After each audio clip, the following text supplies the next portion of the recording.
দেখো বন্ধুরা, আজকে সকালবেলা রবিবার কি খেতে নিয়ে বসলাম দেখবে, আসো। এই যে আমরা কে কে বসেছি, আমার ছোটুয়া আর আমি। এই দেখো, দেখতে দেখো, গরম গরম রুটি আর হচ্ছে এটা মশলা। এই যে আমার বউ রুটি বানাচ্ছে সকাল সকাল। এখন গপা গপ খাবো।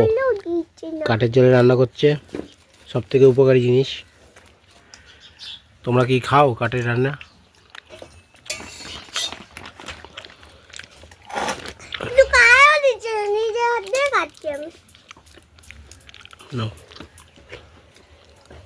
নিজে হাতে খেতে হয়, তাহলে খাওয়া শিখবা, ঠিক আছে? দেখতে পাচ্ছ, একটু কষ্ট হলেও জিনিসটা উপকারী। আগেকার দিনে এই কাঠের রান্না খেয়ে মানুষ সব শক্তিশালী ছিল, পেটে গ্যাস কম হতো, শক্তিশালী ছিল, পেট ভালো থাকতো। কিন্তু এখনকার দিনে মানুষ সুখী, গ্যাসের রান্না খেয়ে গ্যাস হয়ে যায়। কিন্তু আমার কাঠের রান্না করতে খুব ভালো লাগে, তাই আমি কাঠের রান্না করছি। বুঝতে পারছো? আমার তো শীতের সময় গ্যাসের রান্না করতেই ইচ্ছে করে না, কাঠে করেই আরাম আছে।